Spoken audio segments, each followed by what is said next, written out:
Hello, I'm Alejandra Castillo, and I'm honored to serve President Biden and our nation as U.S. Assistant Secretary of Commerce for Economic Development. I thank the Silicon Valley Leadership Group for inviting me to join you. The Biden-Harris administration is taking bold steps to address the inequities in our economy and provide relief to those who are struggling during the COVID pandemic. We are committed to a whole of government approach and to working with everyone to create a bright future for our nation and its workers. We are proud of the fact that the economy has gained an average of 442,000 jobs over the last 3 months, and that the unemployment rate has fallen to 4.6%, marking the lowest unemployment rate we've experienced since the pandemic began.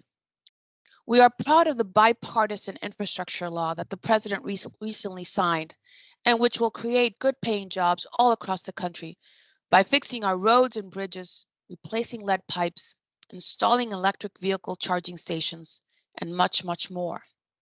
And the U.S. House of Representatives voted to approve President Biden's Build Back Better bill, a giant step towards its passing an agenda that will create jobs, reduce costs, tackle the climate crisis, make our country more competitive, and rebuild the backbone of the country, the middle class. President Biden's Build Back Better agenda reflects a core belief that motivated him to run for president, that we owe working people in this country a fair shot, that we have to prepare them to compete, and that we owe them a level playing field on which to do so. The Build Back Better agenda is about giving everyone that chance. Three of the major components of the Build Back Better agenda are: first, climate, tackling the climate crisis by creating good paying, clean energy jobs. Secondly, health, making healthcare more affordable. And third, family, making caring for your family more affordable. The Build Back Better agenda is about the things that really matter to people.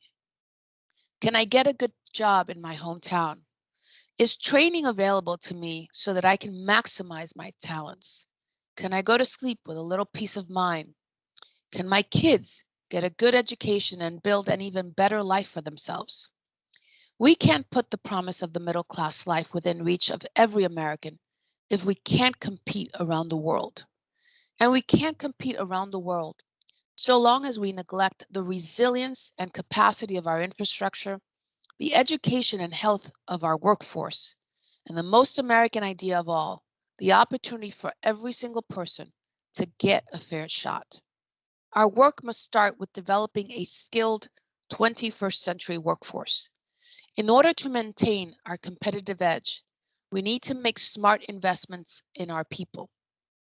At the Department of Commerce, our Secretary, Gina Raimundo, spent a lot of time assessing what it is that made American businesses so competitive for decades and what we need to maintain in order to keep that competitive edge.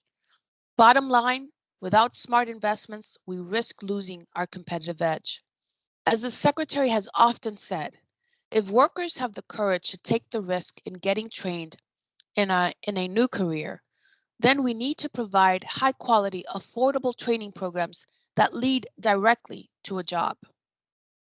The President's Build Back agenda includes bold and long overdue investments in workers that will create profits for businesses large and small. It supports training and apprenticeship program that will prepare millions of American workers for high quality jobs of tomorrow. Our current workforce challenges aren't just about skills. We also need to prepare the next generation of workers and make it easier for parents to participate in the workforce. It's about giving all American workers an opportunity to participate in our economy in the first place. Under President Biden's American Rescue Plan Act, the Economic Development Administration, where I serve as Assistant Secretary, received an unprecedented $3 billion in supplemental funding. This funding is helping us to assist communities nationwide in their efforts to build back better by accelerating the economic recovery from the pandemic and building local economies that will be resilient to future economic shocks. With this funding, EDA will make transformative investments to strengthen communities and provide Americans with the skills they need to get good paying jobs available today. On July 22nd, Secretary Raimundo announced EDA's 6 American Rescue Plan funding opportunities. I'd like to talk to you about one of them in particular. Our Good Jobs Challenge is EDA's premier workforce development initiative that allocates $500 million towards industry-led workforce training programs to help get Americans, particularly women, people of color, and those in underserved communities, back to work in good-paying jobs. The Good Jobs Challenge is designed to help get Americans back to work by investing in developing and strengthening regional workforce training systems that support sectoral partnership, designing sectoral partnerships, and implementing sectoral partnerships that will lead to high-quality jobs. The goals of regional workforce training system is to create and support effective training programs that will connect the in-demand and emerging skills needs of employers with qualified workers and help workers find and keep quality jobs and advance themselves along their chosen career paths. This program is designed to get Americans back to work and increase wage growth, as well as develop demand-driven systems that will continue to support Americans in securing and retaining quality jobs. Successful applicants will include proactive employers' engagement and mobilization, as well as employer commitment to hire. It is imperative that economic and workforce developers work together to design a comprehensive strategy in workforce development for their regions, in particular with local labor, universities, community colleges, and employers.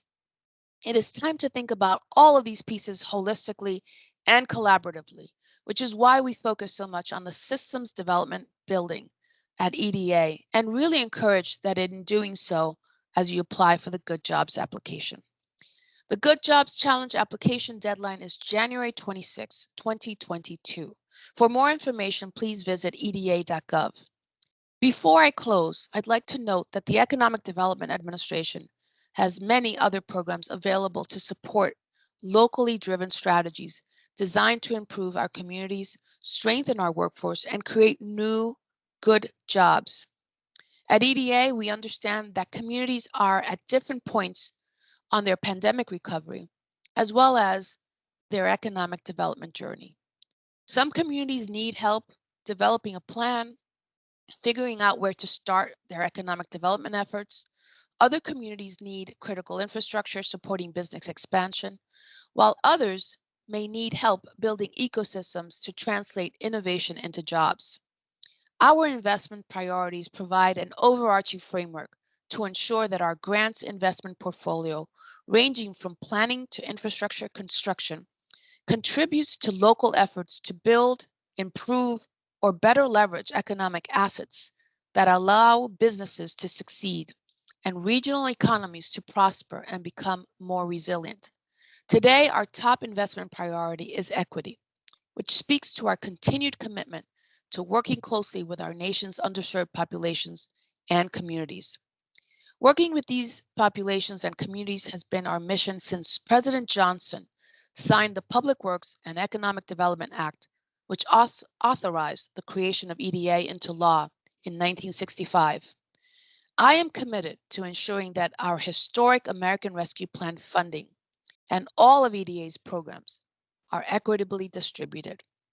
To close, thank you for all that each of you do to ensuring a competitive 21st century workforce for our nation. I am grateful and I wish you a successful conference. Thank you.